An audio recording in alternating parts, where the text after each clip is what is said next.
Hola, soy Euge de Canal Mitocondria y esta es una nueva edición de Científicos de Ética Dudosa, la sección del canal donde repasamos las hazañas de científicos con los métodos más cuestionables. Hoy vamos a hablar del experimento Tuskegee, un estudio clínico que investigaba las consecuencias de la sífilis utilizando los métodos más crueles que te puedas imaginar. Nuestra historia comienza durante los años 20 en Estados Unidos. En ese contexto histórico, las poblaciones negras estaban altamente segregadas. Se les dificultaba conseguir buenos empleos, vivían en edificios hacinados, en malas condiciones higiénicas y con escaso acceso a la atención médica.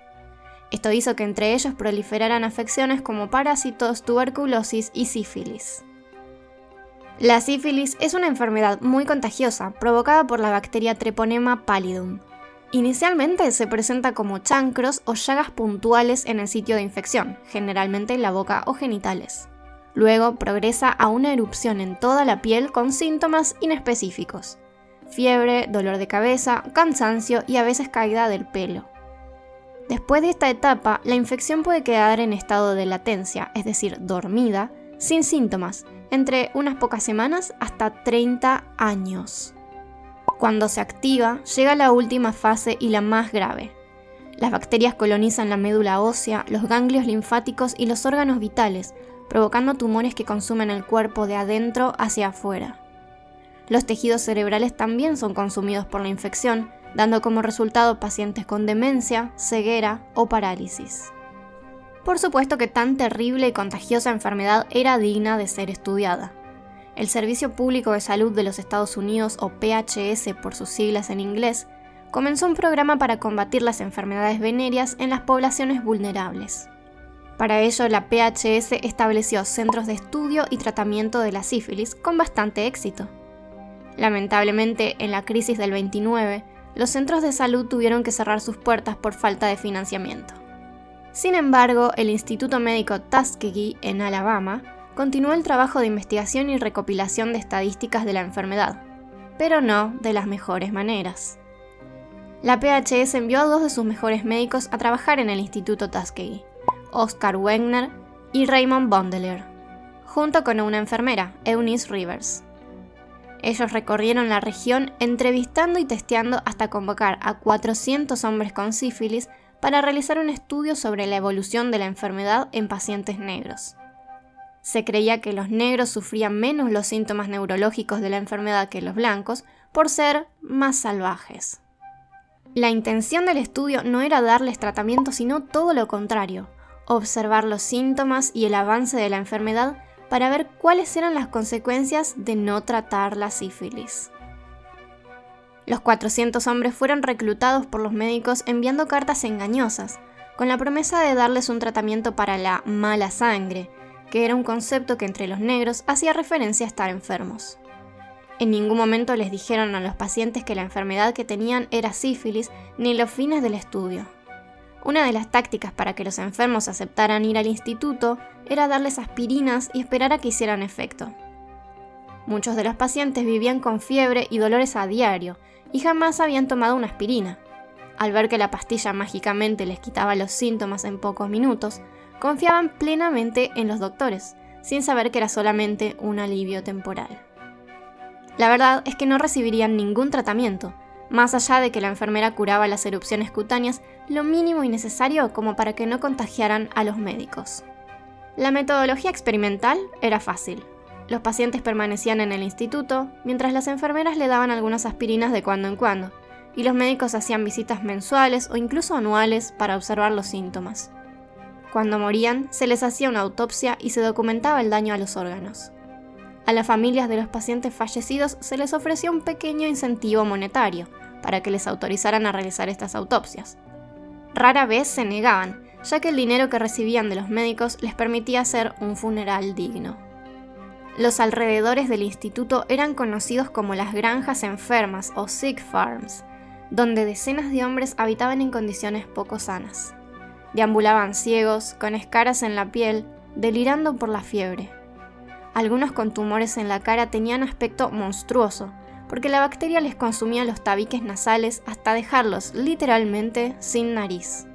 En los últimos años, los pacientes ya experimentaban demencia derivada de los daños cerebrales, que les impedía hacer las tareas básicas de higiene o alimentación sin ayuda que por supuesto no recibían. Hubo 3 momentos en los que el experimento Tuskegee podría haber sido detenido y no lo fue. El primero fue en 1937, cuando una asociación benéfica de salud, el Fondo Rosenwald, decidió continuar los programas de control de sífilis que se habían interrumpido. La asociación envió un médico al Instituto Tuskegee, quien sorprendentemente estuvo de acuerdo en no tratar a los pacientes. La enfermera Rivers se convirtió en su ayudante para observar de cerca que el acuerdo se cumpliera. El segundo momento fue con el estallido de la Segunda Guerra Mundial. Las Fuerzas Armadas enviaron a reclutar a todo joven sano menor a 45 años. El ejército realizó controles de sangre y determinó que 200 de los hombres en el instituto deberían recibir tratamiento para la sífilis. Los médicos de la PHS nuevamente se opusieron, argumentando que estos hombres ya estaban sirviendo al país como soldados de la ciencia. El tercer intento frustrado fue en 1947. Como producto de los juicios de Nuremberg a las violaciones de los derechos humanos por parte de los médicos nazis, surge el Código de Nuremberg, una declaración de ética médica que garantizaba los derechos de los pacientes, el consentimiento informado. Es decir, el paciente tiene que aceptar por voluntad propia participar en un ensayo clínico, sin ser engañado, coaccionado ni sobornado, y teniendo total conocimiento de los tratamientos y sus consecuencias. Pero increíblemente, una vez más, los pacientes de Tuskegee no fueron salvados. Los doctores Wegner y von Deller no veían relación entre los crímenes de los nazis y los suyos, a pesar de tratarse exactamente de lo mismo, un abuso de poder hacia una minoría, en el supuesto nombre de la ciencia. Asimismo, en esas épocas se había descubierto y popularizado el uso de la penicilina, una medicina que salvó millones de vidas, y que podría haber salvado la de esos pobres hombres si no fuera porque los médicos de Tuskegee estaban determinados a seguir con el experimento hasta que el último paciente muriera. Y así hubiera sido de no ser por Peter Buxton, un trabajador social de la PHS especializado en psiquiatría, quien en 1969 se enteró de los malos tratos y encubrimientos de Tuskegee y los denunció ante las autoridades.